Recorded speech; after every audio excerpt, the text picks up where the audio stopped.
Recording on है। जी स्वामी जी।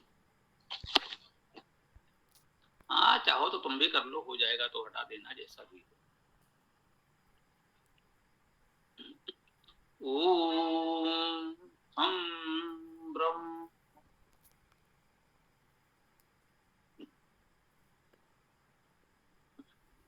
ओम यजुर्वेद अध्याय 39 मंत्र 10।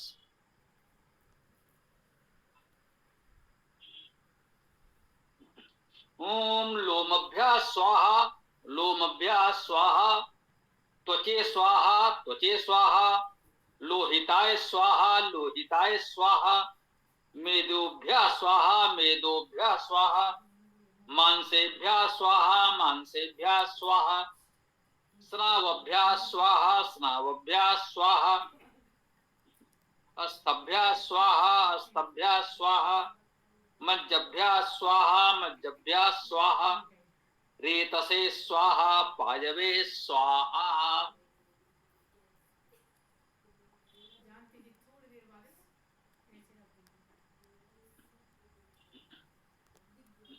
इस पूरे मंत्र में श्लेष अलंकार तो मानकर चले। इस मंत्र के साथ आप न्याय तभी कर पाएंगे जब श्लेष से इसका अर्थ करेंगे। श्लेष अलंकार का भाव ये है कि प्रत्येक शब्द के अर्थ एक से अधिक होंगे, दो तो होंगे ही। और धातु शाब्दिक अर्थ तो जो भी होगा वो होगा ही।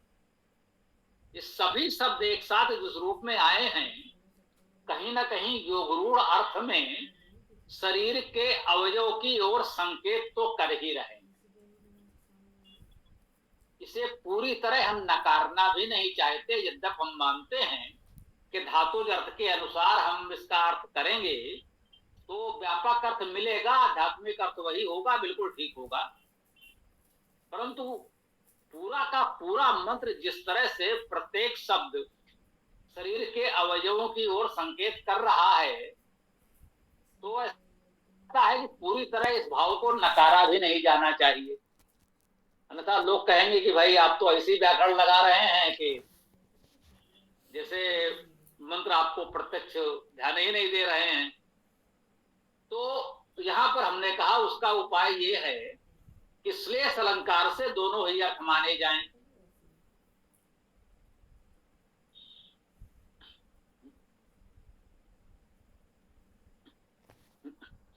जो धातुज अर्थ हैं वो तो सभी मंत्रों में सभी शब्दों के लिखे ही हैं कि किस धातु से कौन सा शब्द बन रहा है, क्या अर्थ होगा, वो भी आप विचार कर सकते हैं।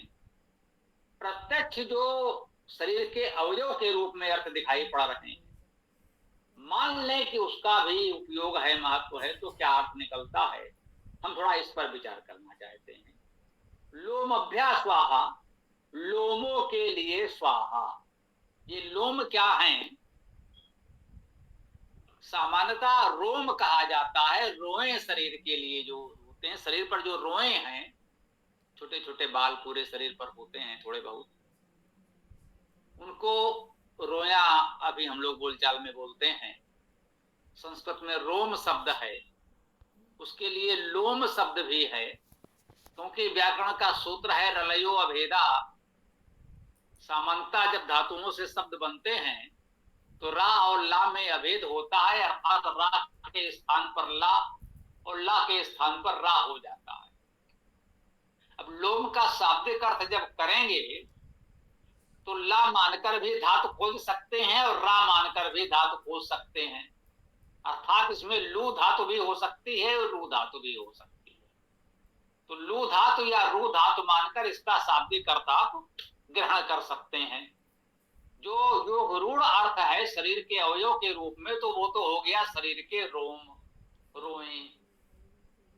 तो लोमभ्या स्वाहा, लोमभ्या स्वाहा दो बार कहा है। शरीर के रोम रोम के लिए स्वाहा, व्यापकता हो, व्यापक भावना हो, हमारा रोम रोम व्यापक भाव से भरा हो, यह उत्तम भावना है। सभी को दो दो बार भी कहा गया है। अंत में केवल रेत से स्वाहा पायवे स्वाहा एक बार आया है। से सभी को दो बार कहा गया है, पुनरुक्त किया गया है, कहने उस पर बल दिया गया है। बात को पुनः कहना, दोहरा देना, अर्थात उस पर बल देना। लोम अभ्यास स्वाहा, लोम अभ्यास स्वाहा।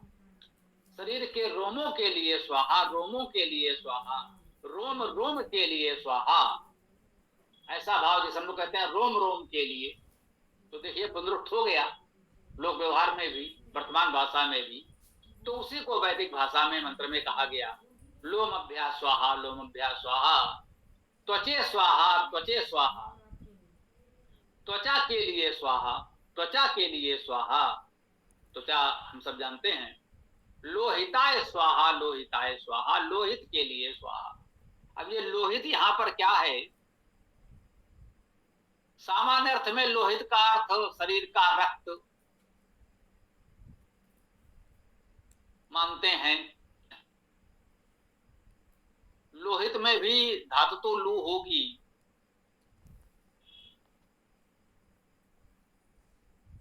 रू भी हो सकती है। प्रलयो भेदा सूत्र से इसमें रू रूह धातु भी हो सकती है। रूह धातु से भी हो सकता है रोहण करना, बढ़ना चढ़ना। रक्त का ये कार्य है पूरे शरीर में संचरण करना। तो लोहिताय स्वाहा, लोहित के लिए स्वाहा। मेदोभ्यो स्वाहा, मेदों के लिए स्वाहा। मेद भी आप जानते हैं कि शरीर का एक भाग है, एक अंग है, अवयव है। मेद जिसे वसा भी कहते हैं।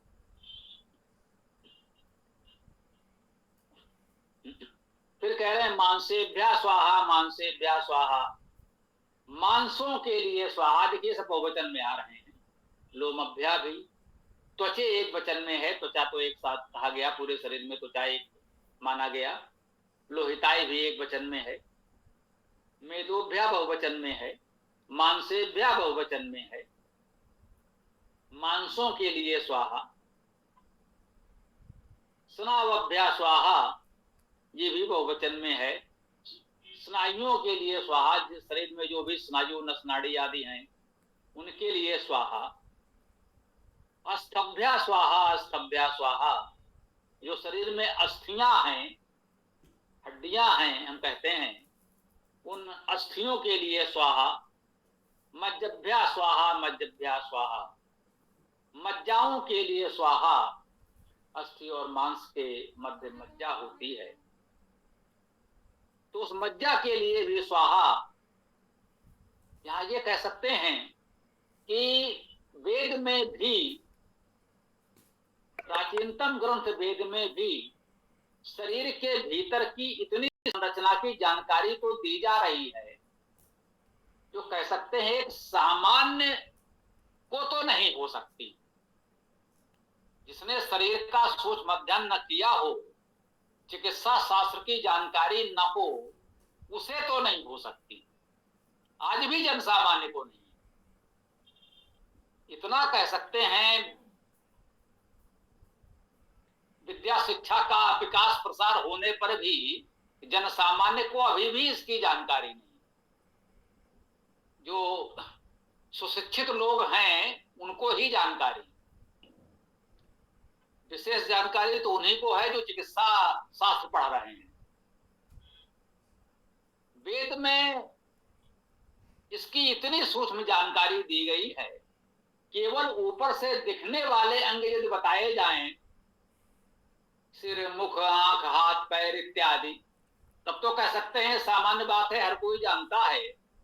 यहां शरीर के भीतर के उन भागों की, उन अवयवों की बात की जा रही है जो बहुत सूक्ष्म निरीक्षण के बिना नहीं हो सकती। कह सकते हैं शरीर की चीड़-फाड़ करके उसको देखे समझे बिना नहीं हो सकती। तो कह सकते हैं कि वैदिक काल में भी हमारे यहाँ चिकित्सा शास्त्र इतना विकसित तो था। वो क्षमा करें, हम व्यवहारिक बात करते हैं कभी कभी, तो उस पर ये प्रश्न ना उठाएं कि वेद तो ईश्वर की वाणी है और ईश्वर ने वेद में सभी जानकारी, सारी विद्या हमको दे दी है, तो उसमें तो होगी ही। ये हमारी भावना, हमारी आस्था अपने स्थान पर बिल्कुल ठीक है, परंतु प्रतिपक्षी जो वैदिक नहीं हैं, अवैदिक विचार को मानने वाले, वो चाहे नास्तिक हों या अन्य विचार मतों को मानने वाले हों, वो इस बात को ना भी माने तो इतना ही मान लें कि इतने वैदिक काल में, वेद की रचना के काल में, प्राचीन काल में भी हमारे ऋषियों को इतनी सूक्ष्म जानकारी थी, तो चिकित्सा शास्त्र हमारा इतना विकसित तो उस समय भी था। जो विश्व का प्राचीनतम ग्रंथ है, ये तो पूरा विश्व मानता है कि वेद विश्व का प्राचीनतम ग्रंथ है। कितना प्राचीन है इस पर मतभेद हो सकता है, हम उसे लगभग 2 अरब वर्ष प्राचीन मानते हैं, 1 अरब 97 करोड़, 1 अरब 96 करोड़ से अधिक वर्ष जितना भी मानते हैं, दो संख्याएं आपको मिलती हैं। और अन्य लोग विचार करते समय कोई हजारों में, कोई लाखों में, करोड़ों में, कितना भी माने, इतना तो सब मानते हैं कि जितना भी है तो प्राचीनतम। वो अरब वर्ष नहीं है, करोड़ नहीं है, लाख नहीं है, हजार है, जितना भी है तो प्राचीनतम। तो उस प्राचीनतम साहित्य में भी शरीर रचना की इतनी सूक्ष्म जानकारी मिलना भी अपने आप में सुखद आश्चर्य है, ये तो मानेंगे। और इसी से विश्व चमत्कृत है, आश्चर्यचकित है। ये वास्तव में हमारे लिए अच्छी बात है और हमें इसे जानना समझना चाहिए, आगे बढ़ाना चाहिए। मज्जभ्या स्वाहा, मज्जभ्या स्वाहा, मज्जाओं के लिए स्वाहा व्यापकता की भावना हो। रेतसे स्वाहा, रेतस के लिए स्वाहा, पायवे स्वाहा, पायु के लिए स्वाहा। ये दोनों एक वचन में है और एक ही बार है। रेतस क्या है और पायु क्या है, इस पर लोगों के अपने विचार जो भी हों, पूरे मंत्र के इस भाव को देखते हुए जो योग रूढ़ अर्थ में हम इतना तो कह ही सकते हैं, ये कुछ शरीर का अवयव तो होगा। कौन सा अवयव होगा इस पर आप विचार करते रहे, मैं कुछ नहीं कह रहा अभी। तो यदि इसमें कुछ लिखा है वो मैंने नहीं पढ़ा, लिखा है तो ठीक है, नहीं लिखा है तो कोई बात नहीं। इस समय मैं कुछ नहीं कह रहा, ये मैं आपके विवेक पर छोड़ता हूं। और इनके जो धातुज अर्थ हैं वो लिखे हैं, उस पर आपको अवश्य ध्यान देना चाहिए। इसमें का लोमभ्या, तो लू धातु खेदना, काटना, कतरना, चीरना है। अब रोमभ्या यदि ला को रा मान लेंगे तो रू धातु का अर्थ, रू का अर्थ प्रकाश भी है, प्रकाश करना भी है। स्वाहा तो हम लोग अच्छी तरह जानते ही हैं, सूत सर्ग श्वास और नाम, और अव्याप्त होना, विस्तृत होना। त्वचे, त्वच आच्छादित करना, तो त्वचा कहते हैं पूरे शरीर को ये आच्छादित किए है, उस अवयव को हम त्वचा कहते हैं। लोहिताय में भी लू धातु है, वही जो लोम में आया वही लू यहाँ भी हो सकता है। कितना, काटना, कतरना, चीरना, हाँ वही। प्रलयो अभेदा से रूह धातु भी हो सकती है, उत्पन्न होना, बढ़ना। हाँ, इस लोहित या रक्त के लिए ये भी कहा जाता है प्रतिदिन उत्पन्न होता है। शरीर में रक्त निरंतर उत्पन्न होता रहता है, उसका जीवन काल थोड़ा सा होता है, कुछ समय में 1 2 3 दिन में पूरा रक्त परिवर्तित हो जाता है, नवीन हो जाता है। ऐसा चिकित्सा शास्त्र के लोग कुछ बताते हैं, उन्हीं का विषय है, इसलिए इस पर हम बहुत दृढ़ता से विस्तार से कुछ नहीं कहना चाहते। तो रूह धातु का अर्थ उत्पन्न होना, बढ़ना है, निरंतर उत्पन्न होता रहता है, बढ़ता रहता है, इसलिए भी इसे लोहित कहा गया होगा।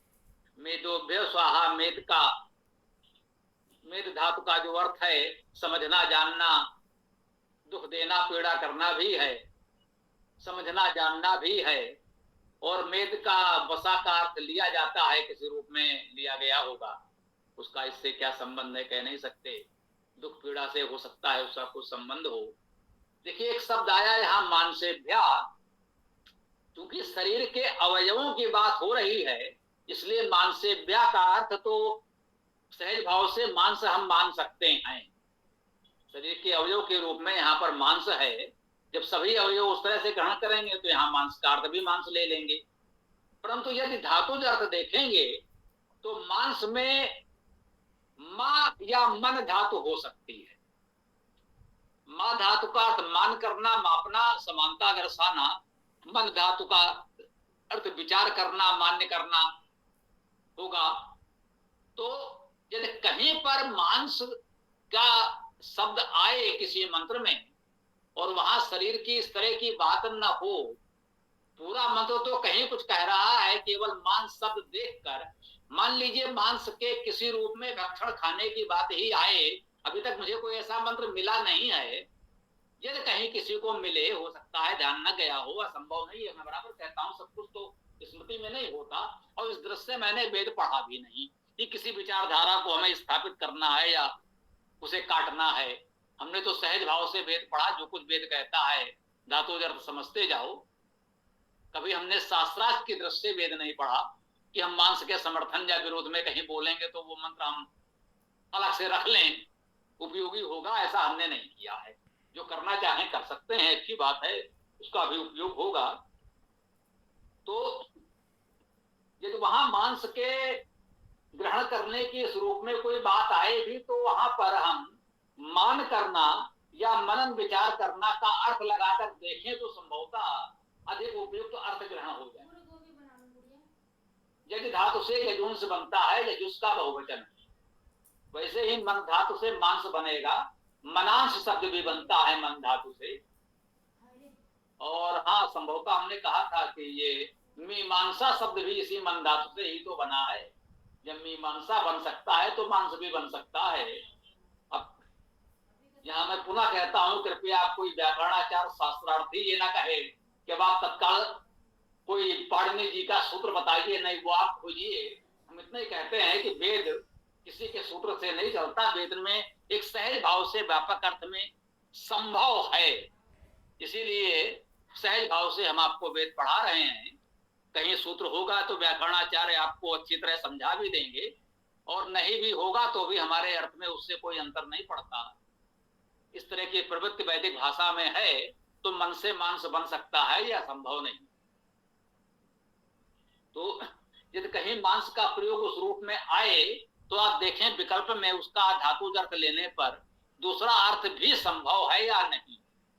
हो सकता है कहीं पर और कोई अर्थ ना हो, मांस खाने की बात यदि बहुत स्पष्ट कही ही गई होगी, तो मैं इतना कह सकता हूं कि तो स्वीकार कर लीजिएगा, हमारा कोई पूर्वाग्रह नहीं है।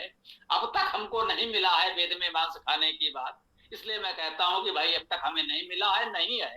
यदि किसी को मिल जाए तो हमारा कोई आग्रह नहीं है, यदि वेद कहेगा तो मान लेंगे। अब तक नहीं मिला है, जब मिलेगा तब देखेंगे। हम इतना खुला मन रखना चाहते हैं, यदि वेद में मिल जाएगा तो कोई विवाद नहीं है। अब तक नहीं मिला है इसलिए नहीं है, बस इतनी बात कहिए। तो मांसेभ्य शब्द पर थोड़ी सी बात कर ली हम लोगों ने। मांसेभ्य अर्थ मान करना और मनन करना, विचार करना, दो रूपों में मांस का अर्थ हम यहाँ कर सकते हैं। स्नावभ्या में सुनो धातु है, टपकना, झरना, बहना, और स्ना धातु है स्नान करना, शुद्ध होना। स्नायु कहते हैं शरीर की नस नाड़ियों को, एक व्यवहारिक अर्थ में, इसके साथ साथ शरीर शास्त्र में। तो स्नायु का वो अर्थ लें पहले, स्नायु से कहते क्यों हैं? क्योंकि उसी में तो सारा प्रवाह होता है, रक्त प्रवाह या संकेतों संदेशों का प्रवाह। तो वो जो झरना बहना है, वो टपकता है, झरता है, बहता है, इसी के माध्यम से रक्त संचार और कह सकते हैं संदेशों का संचार भी होता है, इसलिए उसे स्नायु कहा गया। और स्ना धातु का स्नान करना, शुद्ध होना है, उसका यहाँ उतना उपयोग नहीं भी है। सुनु धातु अधिक उपयुक्त प्रतीत हो रही है। अस्तभ्या, अस्तभ्या में अस धातु ही हो सकती है, होना। अस्थियों से ही शरीर का यह स्वरूप स्थिर होता है, शरीर का जो भी आकार है वो अस्थियों से है, इसलिए उसे अस धातु से अस्थि बनाया गया होगा। तो अस्थियों के लिए स्वाहा, मज्जभ्या स्वाहा, मज्ज धातु का अर्थ है शुद्ध करना, स्नान करना, डूबना, निमग्न होना। मज धातु का अर्थ ध्वनि करना भी है। तो ये मज्जभ्या शब्द इन सब धातुओं से बन सकते हैं, इन सब अर्थों में प्रयोग हो सकते हैं। शरीर के अवयव के रूप में तो वो अर्थ हम लोगों ने कर लिया, और इसका धातु शाब्दिक अर्थ इस प्रकार भी हम कर सकते हैं। रेत से मेरी धातु है जिसका अर्थ गति करना, चलना, जाना है। तो रेत से का अर्थ गत के लिए, गतिशील के लिए कर सकते हैं। पायवे में पा धातु है, पालन करना, रक्षा करना, पायु शब्द इसी से बनेगा। तो पालन रक्षण करने वाले के लिए शाब्दिक अर्थ होगा शरीर के अंग अवयव के रूप में जो भी हो वो अपने जिससे ठीक है। तो अंत में भावार्थ मुझे लगता है इसको देख लिया जाए और इस चर्चा को यहां विराम दें। भावार्थ में कहा है,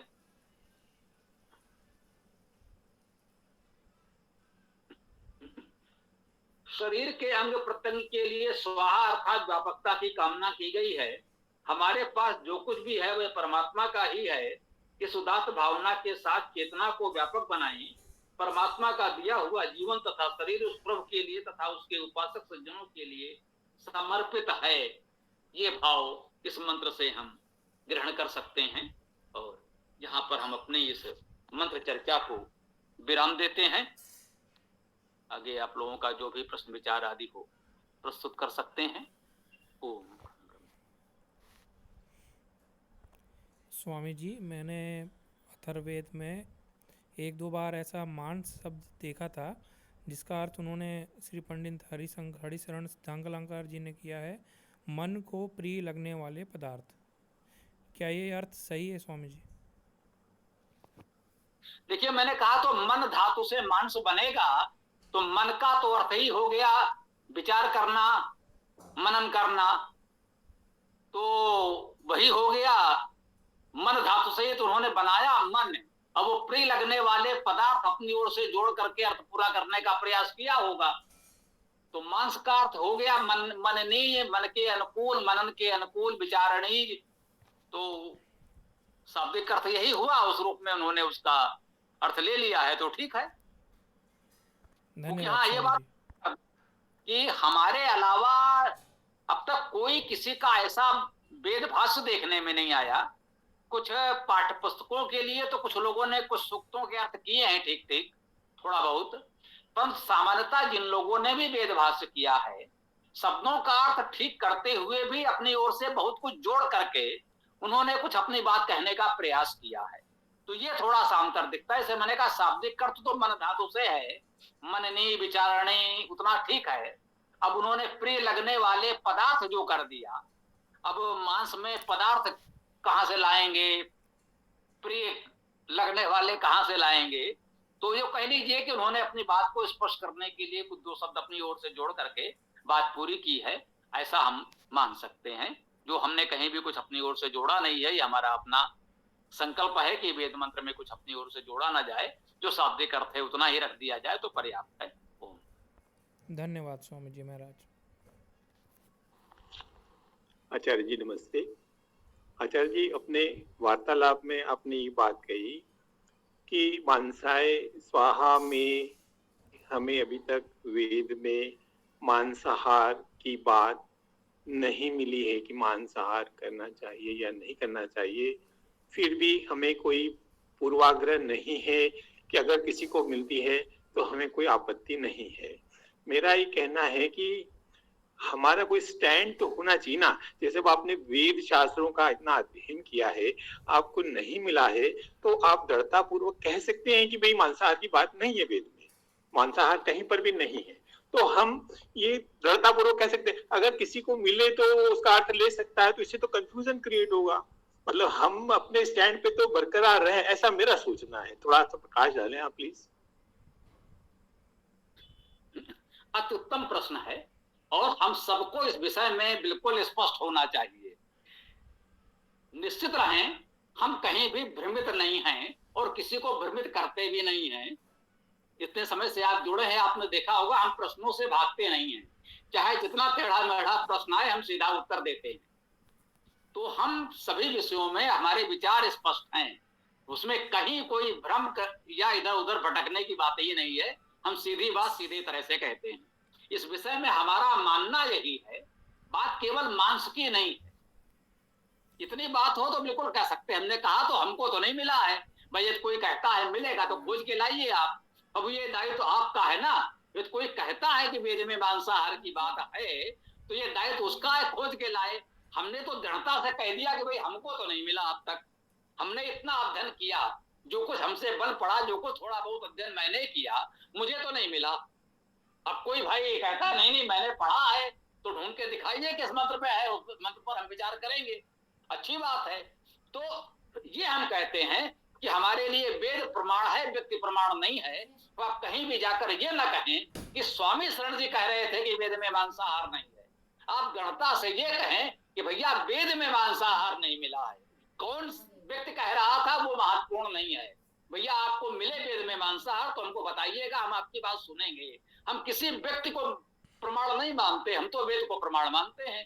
चूंकि वेद में अब तक हमको नहीं मिला है इसलिए हम मानते हैं कि भाई नहीं है, और यदि किसी को मिल जाए तो भाई आकर के बताए हमको। अब यदि कोई इस भाव से, मैं बिल्कुल कहता हूं, यदि कोई इस भाव से, वो चाहे मांसाहार की बात हो, चाहे मूर्त पूजा की बात हो, चाहे किसी और विषय में कोई बात हो, हम सभी ऐसे विषयों पर यही बात कहते हैं कि भैया हमको तो नहीं मिला है, आपको मिले तो बताइएगा, हम मान लेंगे।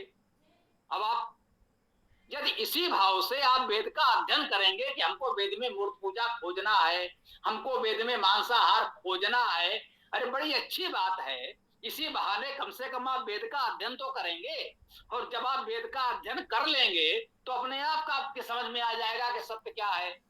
हो ये रहा है कि वेद तो किसी ने देखा नहीं, और वेद को लेकर दावे बड़े बड़े कि वेद में ये कहा गया है, वेद में कहा गया है, बोले पता नहीं। उनकी अपनी दृढ़ मान्यता, कोई भी अंधविश्वास ही क्यों ना हो, अरे ऐसा तो वेदों में कहा गया है। बोले वेद आपने देखे? बोले सो तो नहीं देखे, कभी उन्होंने वेद कहीं देखे तक नहीं है, और वेदों में कहा गया है बिल्कुल दृढ़ता से कहते हैं। तो उस प्रवृत्ति को मैं थोड़ा सा हतोत्साहित करना चाहता हूं कि आप ये कहें कि भैया मैंने जितना पढ़ा है मुझको तो नहीं मिला। इसमें यह भाव निहित है कि मैंने पढ़ा है, जो कुछ थोड़ा बहुत पढ़ा है, ठीक है, हम बहुत बड़े महर्षि नहीं हो गए, हम बहुत बड़ा दावा नहीं करें, लेकिन हमने पढ़ा है, उतने में तो नहीं मिला। अब आप हमसे ज्यादा पढ़ें और खोज के बताएं तो हम सुनेंगे। हम ये प्रवृत्ति लाना चाहते हैं कि आप पहले वेद को पढ़ें, फिर बताएं कि वेद में क्या है क्या नहीं है। वेद तो दोनों ने नहीं देखा, और दो लोग बहस कर रहे हैं कि नहीं वेद में ये है, वो कह रहा है नहीं है, जबकि देखा दोनों ने ही वेद को, कहीं दूर से भी नहीं है। पन्ना पलटना तो बहुत बड़ी बात है, उन्होंने दूर से वेद भगवान के दर्शन भी नहीं किए हैं, और एक कह रहा है वेद में ये है, दूसरा कह रहा है वेद में ये है, और इस पर लाठी चला रहे हैं। तो ये प्रवृत्ति समाप्त होनी चाहिए। सबसे पहले तो ये कि आप वेद पढ़िए, फिर बताइए उसमें क्या है क्या नहीं है। कोई कुछ भी कहे वेद में मूर्त पूजा है, जी है, आपने वेद पढ़ा, आप पढ़िए और दिखाइए कहाँ है, हम मान लेंगे, हमें कोई आपत्ति नहीं है, हमें कोई आपत्ति नहीं। मैं बिल्कुल कह रहा हूं, आप वेद पढ़िए और उसमें लाकर दिखा दीजिए, मैं मान लूंगा। सभी विषयों को, जितने भी विवादित विषय है, मैं मान लूंगा, हमें कोई समस्या नहीं है। एक विवाह होना चाहिए या बहुविवाह होना चाहिए। आप कहते हो साहब हमें तो 100 विवाह करने हैं, वेद के अनुकूल है जी, होगा, आप वेद का वो मंत्र खोज के लाइए जहां कहा गया हो, मैं मान लूंगा। तो ये एक हमारा प्रयास है कि पहले वेद को पढ़ें, देखें, तब बताएं। वेद को देखे बिना ये दावा न करें कि वेद में ऐसा है वैसा नहीं है। वेद में अद्वैत है, द्वैत है या त्रैत है, वेद आपने देखा नहीं, आप इस पर बहस कर रहे हैं कि वेद में अद्वैत है या त्रैत है। भैया पहले वेद को पढ़ लो, फिर बताना कि उसमें अद्वैत है कि त्रैत है। आपको त्रैत मिलेगा तो भी ठीक, अद्वैत मिलेगा तो भी ठीक। पहले आप वेद को पढ़ लो, फिर बताओ कि उसमें द्वैत है कि अद्वैत है कि त्रैत है कि क्या है। ये पहले पढ़ लो तब बताना, बिना पढ़े इस पर कोई बहस मत करो। इस पर मेरा जो मूल मत है वो ये है, बात केवल मांस की नहीं, ऐसे सभी विवादित विषयों पर मेरा ये सीधा सा मत है। ओम। आचार्य जी, मेरा थोड़ा सा ये भी सबमिशन है। देखिए कि वेद में 20,000 मंत्र लगभग, अच्छा किसी का ज्ञान आधा अधूरा, हम लोगों का तो बहुत ही सीमित है। मतलब मेरा ऐसा मानना है कि 1 करोड़ में एक व्यक्ति का ज्ञान काफी स्ट्रांग हो सकता है वेद में। तो जो व्यक्ति इन बातों को प्रूव करते हैं तो वो तर्क वितर्क के आधार पर अपनी बात को एकदम सही करने का मंत्र की, ये देखिए मंत्र में, अब हमारा ज्ञान सीमित है तो देर सवेर अगर हमारा स्टैंड बराबर है कि भाई हम मांसाहार नहीं है तो नहीं है, अब हम उस बात पे स्टैंड करते हैं कि भाई तुम अगर वेद में मिलता है तो हमें बताओ, तो हमारा ज्ञान भी इतना हम कि उसको परख करके हम जज कर सके कि नहीं ये सही लिखा है, आप लोग की संस्कृत तो बहुत स्ट्रांग है, अब हम लोग तो सीधे साधे इंसान है जिसका संस्कृत का ज्ञान बहुत सीमित है, तो हम उस बात को इतने तरीके से मतलब उसकी बात को मानना हमारी मजबूरी हो जाती है। तो हम ये स्टैंड लेते हैं कि भैया मांसाहार नहीं है, हमने तो ये देखा है, सुना है, पढ़ा है, जो भी है मांसाहार नहीं, हम क्रॉस लगा देते, बस बाकी बात खत्म, वहां पर हम लोग खत्म कर देते हैं। ऐसा सोचना है। खैर मेरा अपना मत था तो मैंने व्यक्त किया। ईसा पुत्र जी कुछ कहना चाह रहे हैं तो बताइए। हाँ, मैंने पहले भी बताया था, अथर्ववेद कांड 12 सूक्त 2, इसमें क्रव्याद अग्नि कह करके मांसाहार का खंडन किया है दृढ़ता से। और जो मांसाहार कर रहे हैं उनके साथ बैठना भी नहीं है, मतलब जिस समय मांसाहार हो रहा है तो उनके साथ बैठना भी नहीं है, ऐसा भी वर्णन आया है।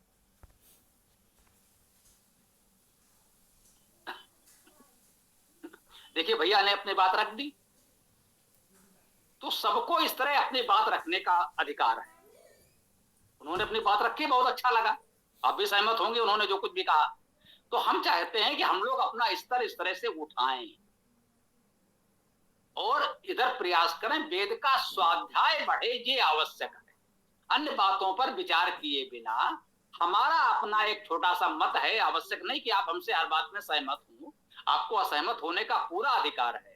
हमारा मत ये है कि सबसे पहले तो वेद का स्वाध्याय हो, घर घर वेद, जन जन वेद, वेद किसी भी रूप में पहुंचे।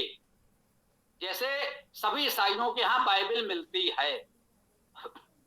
एक सरकारी अधिकारी थे, संघ परिवार से जुड़े हुए, उनके किसी संगठन के बड़े अधिकारी होंगे, तो उन्होंने कहा कि भाई किसी क्षेत्र में उन्होंने देखा कि लोग सरकारी सुविधाओं के लिए तो अपने आप को हिंदू लिखते हैं, लेकिन उनके पास बाइबल भी पहुंच गई और ये भी वो भी, और साहब वो तो एक तरह से ईसाई हो चुके और मतलब धर्मांतरण की समस्या। मैंने कहा आप ये बताइए, जब ईसाई पादरी उनके यहाँ बाइबल लेकर पहुंचा, क्या उसके पहले वहां वेद था? क्या उस घर में आप पहले वेद लेकर चले गए थे? क्या ईसाई पादरी ने वेद को हटाकर बाइबल रख दिया? बोले नहीं, वेद तो नहीं था। हमने कहा जब स्थान खाली है तो कुछ तो पहुंचेगा। आपने उनको वेद दिया नहीं, वो बाइबल लेकर पहुंच गया, सो उन्होंने रख लिया। तो उस व्यक्ति का कोई दोष नहीं है जिसने बाइबल रख लिया, जो लेकर पहुंचा उसने रख लिया। हमें भूख लगी थी, कोई सूखी रोटी ले आया, मैंने खा लिया। आप पहले से हमें बढ़िया भोजन दे दिए होते, जब वो रोटी लेकर आता सूखी रोटी, मैं कहता भैया मेरा पेट भरा है, आप हमें क्षमा करो, बात समाप्त। तो उसको आपने वेद दिया नहीं। अब आप कहते हो वेद पढ़ने का अधिकार नहीं है, शूद्रों को नहीं है, महिलाओं को नहीं है, ये नहीं है, वो नहीं है, आप दुनिया भर के तमाशे करोगे। वो लेकर पहुंच जाएगा, भैया बाइबल पढ़ो, आप पादरी भी बन सकते हो, कुरान पढ़ो, आप इमाम मौलवी भी बन सकते हो, तब तो वो पहुंचेगा ही पहुंचेगा। तो मुख्य विषय हमारा यही है, छोटा सा हमारा, हमारे साथ चूंकि साधन क्षमताएं बहुत नहीं है, तो हमारा प्रयास है अधिक से अधिक लोग वेद पढ़ना प्रारंभ करें। अन्य बातें हम बाद में तय कर लेंगे। मान लीजिए अब जी ध्यान आ रहा है, बहुत पहले की बात है, कानपुर में आर्य समाज का कोई उत्सव था, जलसा, कोई विद्वान वक्ता बोल रहे थे, बोले बंगाल में हमारी सभाओं में भीड़ तो बहुत होती है, सदस्य कोई नहीं होता। क्यों नहीं होता? क्योंकि वो मच्छी खाना छोड़ नहीं सकते और हम मच्छी छोड़े बिना सदस्य बना नहीं सकते। तो फिर आप अपने घर में बैठे रह गए। हम कह रहे हैं वो मच्छी खा रहा है, खाने दीजिए, आप वेद पढ़ाना प्रारंभ कीजिए, वेद के प्रभाव से छोड़ देगा। तो इसमें मेरा अपना व्यक्तिगत विचार है कि थोड़ा सा हमें एक कट्टरता जड़ता छोड़नी होगी। पहले एक ही बात है कि आप जैसे भी हो वेद पढ़ना प्रारंभ करो, अन्य बातें हम बाद में देख लेंगे। आप मूर्ति पूजा करते हो, करते रहो, आप मूर्ति रखो, 2 फूल चढ़ाओ और वेद पढ़ो, आप जो करते हो करते रहो। हम बिल्कुल कहते हैं, आप सबसे कह रहे हैं, पुनः दोहरा, पहले भी कहा होगा, आप सबसे हमारा निवेदन है कि आप लोग जिस तरीके से जो भी कोई पूजा पाठ करते हैं, मूर्ति पूजा करते हैं, हवन करते हैं, इस पद्धति से करते हैं या उस पद्धति से करते हैं, जो कुछ जैसे भी करते हो करते रहें। कोई आरती चालीसा पढ़ते हैं, करते रहिए, हमें कोई आपत्ति नहीं है। केवल इतना करें कि जो भी आप पूजा पाठ करते हैं उसमें वेद भी सम्मिलित कर लें। केवल वेदाष्टक का पाठ ही कर लिया करें, वेद उसमें सम्मिलित हो जाए, इतना ही बहुत है। धीरे धीरे वेद का प्रकाश फैलेगा तो वेद का महत्व लोग समझेंगे, अन्य बातें छूटती जाएंगी, वेद ऊपर हो जाएगा। और यदि आप कुछ नहीं करते हैं तो वेद पाठ ही 5 मिनट कर लें, वेदाष्टक ही पढ़ लिया करें। तो वेद से लोग जुड़े, ये हमारा प्रयास है। अन्य बातों पर विवाद नहीं करना है। जब लोग वेद पढ़ेंगे तो अपने आप ठीक हो जाएगा। एक सूत्र कह के अपनी बात समाप्त करूंगा। मैं बहुधा कहता हूं कि अंधेरे को कोसने से अंधेरा दूर नहीं होगा। एक दीपक जलाइए, अंधेरा अपने आप दूर हो जाएगा। आप वेद पहुंचा नहीं रहे हैं, इसलिए अंधकार फैला है। आप वेद पहुंचा दीजिए। ये जितने भी अविद्या के अंधकार हैं, जिनको भी आप मानते हैं कि अनुचित है, नहीं होना चाहिए, जब घर घर वेद पहुंच जाएगा तो ये अंधकार अपने आप दूर हो जाएगा। आप केवल वेद का प्रकाश पहुंचाइए। आप इसकी चिंता छोड़ दीजिए कि अंधेरा कितना घना है। चाहे जितना घना अंधकार हो, बस एक दीपक का प्रकाश होते ही, वेद का प्रकाश घर में पहुंचते ही ये सारा अंधकार स्वतः दूर हो जाएगा। ये हमारा अपना विचार है। हो सकता है आप इससे सहमत हो या असहमत हो, आपको पूरा अधिकार है, जैसा उचित समझें। हमने अपनी बात रखी हो।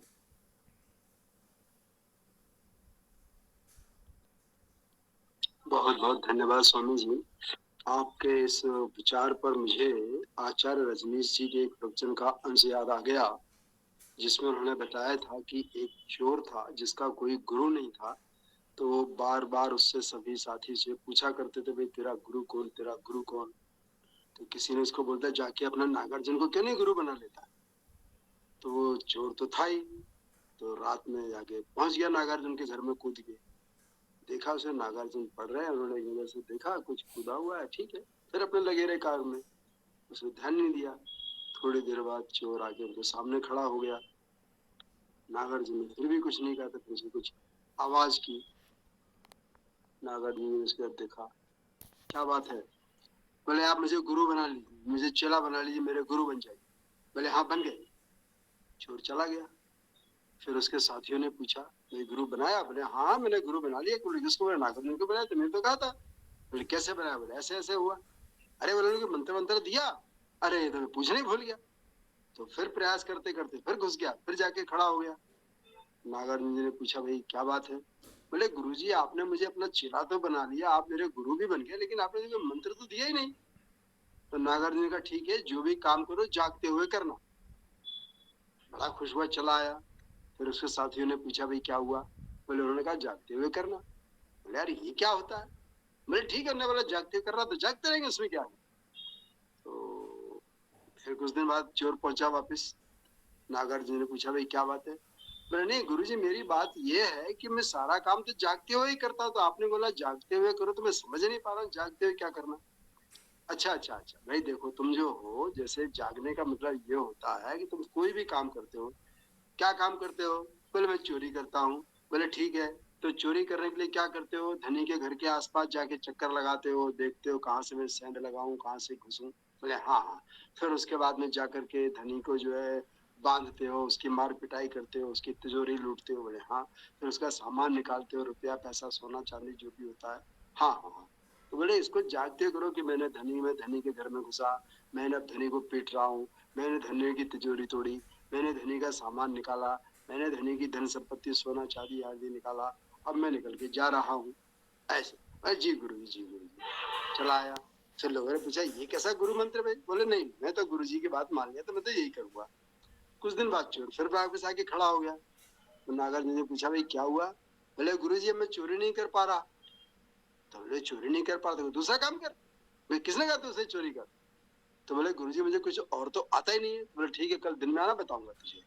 तो आपकी बात की मैं पुष्टि के लिए बता रहा हूँ कि इस तरह से उस चोर की खुद ब खुद चोरी छूट गई। तो जैसे आपने बताया कि बंगाल के अंदर बोलते हैं, तो भाई वो जो है अपना जो उनका भोजन है, चूंकि वे लोग आसपास ज्यादातर आबादी वहां पर जो है निर्धनता से जुड़ी हुई है, और उसके अलावा मांसाहार जो है उनके लिए सुलभ भोजन है, तो वो कैसे छोड़ देंगे उसको। या तो उनके पास में आजीविका के साधन बढ़ाए जाएं। जब तक वैसा कुछ भी नहीं होगा तो वे लोग तो जो अपना भोजन कर रहे हैं करें, लेकिन उनको यदि हम लगातार जोड़ते रहेंगे तो जब भी वेद का प्रकाश उनके हृदय में जगेगा तो निश्चित रूप से वे उससे हटने का प्रयास करेंगे, और उनके तमस रजस जो मन में भाव भरे हुए हैं वहां से सात्विकता की ओर चलेंगे। धन्यवाद।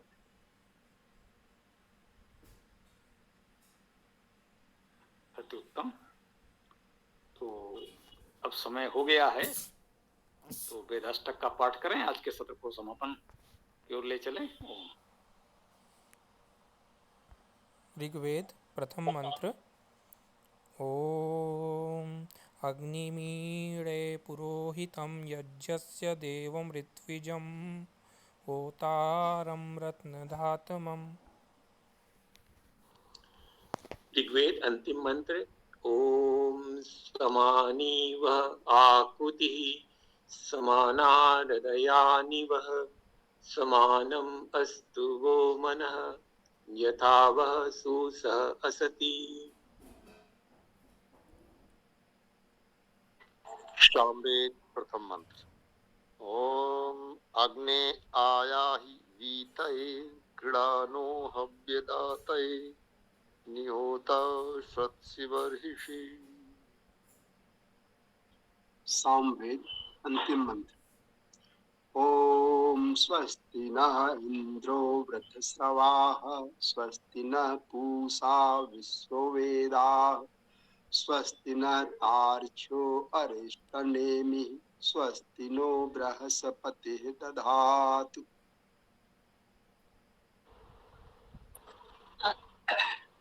अथर्ववेद प्रथम मंत्र। ओम ये तिर्षक्ता पर्यन्ति विश्वरूपाणि विव्रता वाचस्पतिः बला तेषां तन्नो अद्य ददातु मे।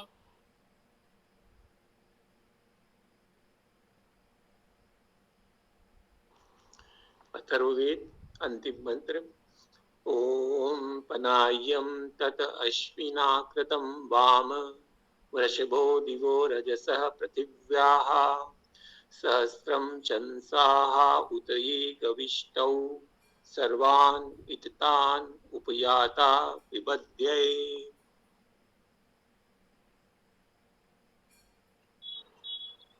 यजुर्वेद प्रथम मंत्र। ओम इसे त्वा ऊर्जे त्वा वायवः स्थ देवो वः सविता प्रारपयतु श्रेष्ठतमाय कर्मणे आप्यायध्वम् अग्न्याय इंद्राय भागम् प्रजावतीह अनमीवाह अयक्षमा मावह इस्तेन ईशत मा अघसंसो ध्रुवा अस्मिन् गोपतौ स्यात् बह्वीह यजमानस्य पशून् पाहि। यजुर्वेद अंतिम मंत्र। ओम हिरण्मयेन पात्रेण सत्यस्यापि हितं मुखं यो असौ आदित्ये पुरुषः सो असौ अहम्। ओम खं ब्रह्म।